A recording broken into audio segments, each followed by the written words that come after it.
Hi everyone. ఈరోజు మనం మాట్లాడుకోబోతున్న match WPL చరిత్రలో ఒక అద్భుతమైన చేస్. చివరి ఓవర్లో 18 పరుగులు, 65/5 అనే స్థితి నుంచి గెలుపు. ఇది స్క్రిప్ట్ కాదు, ఇది real cricket magic. RCB versus Mumbai, WPL 2026 navy Mumbai. ఈ మ్యాచ్ చూసిన ప్రతి ఒక్కరికి గూస్ బంప్స్ గ్యారంటీ. ఈ match WPL 2026 first match. Navy ముంబైలో జరిగిన తొలి మ్యాచ్లో 2 సార్లు ఛాంపియన్ అయిన ముంబైతో ఒక్కసారి ఛాంపియన్ అయిన ఆర్సీబీ తలబడింది.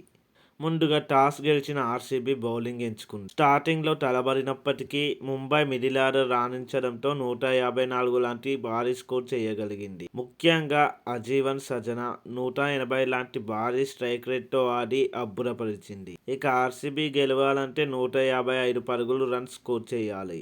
ముంబై ఇండియన్స్ బౌలింగ్ దాడి ప్రపంచ స్థాయి ప్లేయర్లు ఒకవైపు, సైవర్ బ్రంట్ మరోవైపు కర్. ఆర్సీబీ బ్యాటింగ్ మొదలైంది చాలా స్ట్రాంగ్గా. స్మృతి Mandanna class, grace hurries power, ఈ ఇద్దరు కలిసి ఆర్సీబీకి ఫ్లయింగ్ స్టార్ట్ ఇచ్చారు. ఇక పవర్ ప్లేలోనే ముంబై ఇండియన్స్పై ప్రెషర్గా ఏర్పడింది. కానీ ఒక్క వికెట్ పడగానే మ్యాచ్ మలుపు తిరిగింది. ఒక్కొక్కటిగా వికెట్లు. స్కోర్ బోర్డు చూస్తేనేమో 65కు 5 వికెట్లు పడ్డాయి. అప్పుడే అందరి మైండ్లో ఒకే మాట, ఆర్సీబీ ఓడిపోయింది అని. ఇక 16th ఓవర్ టైమౌట్ తర్వాత అరుంధతి అవుట్. ఇక స్టాట్స్ చూస్తే ఆర్సీబీ గెలవాలంటే 12 బాల్స్లో 29 పరుగులు కావాలి. ఇక్కడే వచ్చింది క్లర్క్ అరుంధతి మధ్య కీలక పార్ట్నర్షిప్. 50 పరుగుల పార్ట్నర్షిప్ ఆర్సీబీకి మళ్ళీ ఆశ చూపించింది. కానీ 17th ఓవర్లో అరుంధతి అవుట్. ఇప్పుడు అంతా ఒక్కరిపైనే. ఆ ఒక్కరు ఎవరో కారు, నదీమ్ ది క్లర్క్. ఇక ఆర్సీబీ గెలవాలంటే లాస్ట్ ఓవర్లో 18 రన్స్ అవసరం.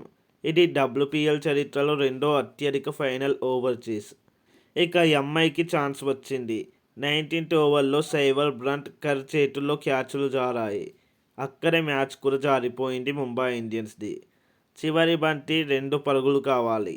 స్టేడియం మొత్తం సైలెన్స్. బంతి బ్యాట్ని తాకింది, బౌండరీ దాటింది. RCB van.